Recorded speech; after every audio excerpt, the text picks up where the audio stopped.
Homeland 3 BHK premium gated community apartments at Balanagar near Kukatpalli Y Junction. Visit the site today and book your dream home.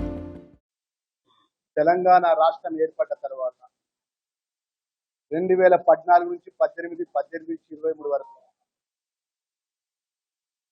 మేమే రాజులం, మేమే మంత్రులం.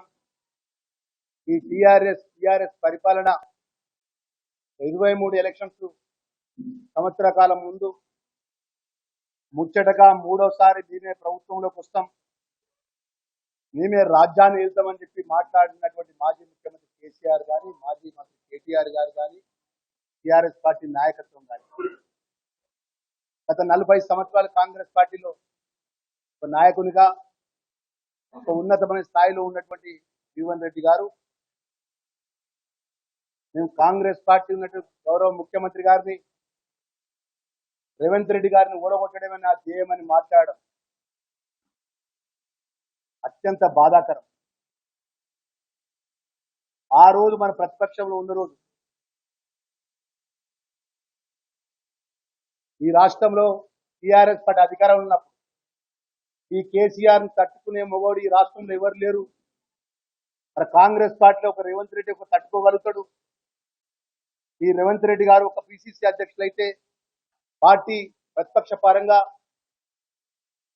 అప్పుడు అధికారంలో ఉన్న TRS party ఆగడాలు కానీ అరాచకాలు కానీ తట్టుకోగలుగుతామన్నటువంటి ఉద్దేశంతో ఈ రాష్ట్రంలో ఉన్నటువంటి కాంగ్రెస్ పార్టీ నాయకత్వం గ్రామ స్థాయి నుంచి మొదలు పెడితే రాష్ట్ర స్థాయి వరకు పిసిసి అధ్యక్షులుగా రేవంత్ రెడ్డి ఉండాలని కోరుకున్న సందర్భంలో ఎన్ని కష్టాలైనా ఎన్ని ఇబ్బందులైనా అత్యంత కఠినమైనటువంటి తెన్వాడలో డ్రోన్ ఎగ్రేషన్ అని చెప్పేసి సుమారు నెలల కొద్ది జైల్లో పెట్టి ఇబ్బందుల పాలు చేసి సొంత బిడ్డ పెళ్లి కూడా పోకుండా కేసీఆర్ కానీ కేటీఆర్ కానీ టిఆర్ఎస్ పార్టీ ప్రభుత్వం ఆ రోజు ఎవరు ఎదురు తిరిగినా కూడా తెల్లారే 4 గంటలకు వచ్చి అరెస్ట్ చేసి ఆ టిఆర్ఎస్ పార్టీ మంత్రి పోయేంత వరకు పోలీసు వాళ్ళని అడ్డం పెట్టుకొని రాజ్యాన్ని ఏలి రాష్ట్రాన్ని అప్పుల పాలు చేసి ఆర్థికంగా రాష్ట్రాన్ని దివాలా తీసి ఈ రాష్ట్రంలో 1వ తారీఖు వస్తే జీతాలు ఇవ్వలేని పరిస్థితి తీసుకొచ్చి 2014 మేనిఫెస్టోలో ఏం మాట్లాడండి, ఇదే మాజీ మంత్రి కేసీఆర్, ఇదే కేటీఆర్, ఇదే హరీష్ రావు, ఈ రాష్ట్రానికి మేము అధికారంలోకి వస్తే తెలంగాణ రాష్ట్ర తొలి ముఖ్యమంత్రిని దళితుని చేస్తాను మాట్లాడాడు. నిరుద్యోగ యువకులకు ఇంటికో ఉద్యోగం ఇస్తాను మాట్లాడాడు. ఈ ప్రాంత సంబంధించిన రైతాంగానికి ప్రతి నియోజకవర్గంలో 1,00,000 ఎకరాలకు గోదావరికి తాళడ్డం పెట్టి గోదావరి ప్రాంతాల్లో నియోజకవర్గాలు జగిత్యాల కానీ ధర్మపురి కానీ మన జగిత్యాల జిల్లా కానీ ఉమ్మడి కరీంనగర్ జిల్లాలో నీళ్లు వారిస్తా అని చెప్పి మాట్లాడి దళితులకు 3 ఎకరాల భూమి ఇస్తా అని మాట్లాడాడు. మన ప్రాంతం సస్యశ్యామలం చేస్తా అని మాట్లాడాడు. మళ్ళీ 2018లో ఏం మాట్లాడాడు, మేము ప్రభుత్వంలో కొత్తగా వచ్చినాం, అద్భుతాలు చేస్తాం, ఈ రాష్ట్రాన్ని అభివృద్ధి చేస్తామని చెప్పి మాట్లాడినాడు. ఈరోజు పాత్రికేయ మిత్రుల సాక్ష్యం, మొన్నటి వరకు కాంగ్రెస్ పార్టీలో ఉన్న జీవన్ రెడ్డి గారు 2014 నుంచి 18 నుంచి 23 వరకు కేసీఆర్ని కానీ టిఆర్ఎస్ పార్టీని కానీ వారు విమర్శించినట్టు ఈ రాష్ట్రంలో ఎవరు విమర్శించలేదు. అటు శాసన మండలిలో కానీ ఇటు శాసనసభలో కానీ అనేక అంశాల మీద వారు ఆ రోజు ప్రభుత్వంలో ఉన్నప్పుడు వారు చేసిన ప్రజా వ్యతిరేక విధానాల మీద ఈ కేసీఆర్ అన్నట్టు ఈ కాళేశ్వరం దోచుకోవడానికి ఈ ప్రాజెక్టు పెట్టిండని అనేక వీడియోలు అనేక సందర్భాలు ఉన్నటువంటి సందర్భంలో ఏ రోజు కూడా ఊహించుకోలేదు.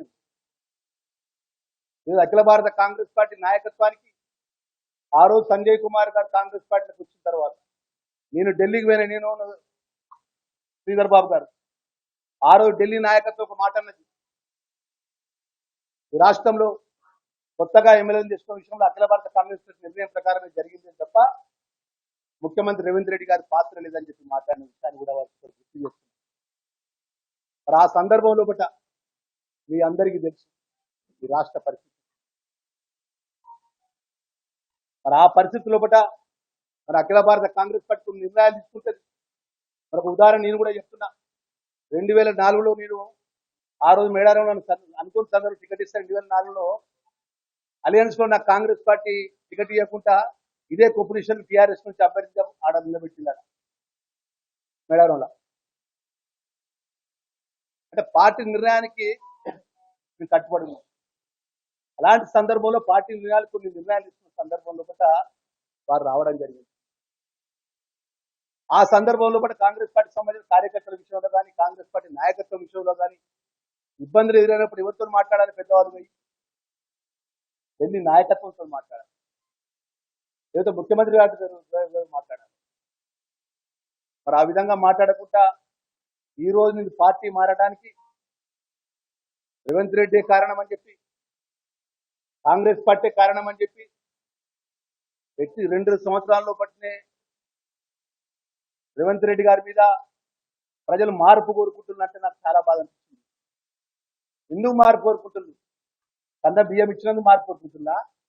పేదవాళ్ళకు రేషన్ కార్డు ఇచ్చినందుకు ప్రజలు మార్పు కోరుకుంటుందా? గ్రామాల్లో పడున్నటువంటి ఇంద్రమ ఇండ్లు ఇచ్చినందుకు మార్పు కోరుకుంటుందా? నిరుద్యోగ యువకులకు ఉద్యోగాలు ఇచ్చినందుకు మార్పు కోరుకుంటుందా? 1వ తారీఖున ఉద్యోగస్తులకు ఎంత ఆర్థికంగా మీరు చేసిన అప్పుకు 6,000 కోట్ల రూపాయలు అప్పు చేసే సందర్భంలో కూడా వడ్డీ కడుతూ 1వ తారీఖు జీతాలకు ఉద్యోగస్తులకు జీతాలు ఇస్తుంటే మార్పు కోరుకుంటుందా? ఈరోజు ప్రతి ఉద్యోగంలో ఇంటిగ్రేటెడ్ 200 కోట్ల రూపాయలతో ఎస్సీ ఎస్టీ బీసీ పిల్లలకు గొప్పగా ఎడ్యుకేషన్ ఇవ్వాలని చెప్పి నిర్ణయం చేసుకుంటే మార్పు కోరుకుంటుందా? ఏ రోజన్నా వెల్ఫేర్ పిల్లలు చదువుకున్న పిల్లలకు వారు చేసే భోజనం ఛార్జీలు పెంచాలి, వారు చేసే కాస్మెటిక్ ఛార్జ్ పెంచాలని చెప్పి ఎన్నడన్నా టీఆర్ఎస్ పార్టీ కానీ బీఆర్ఎస్ ఇప్పుడు వచ్చే కేటీఆర్ కానీ ఎన్నడన్నా ఆలోచించిందా అని చెప్పి అంటున్నా.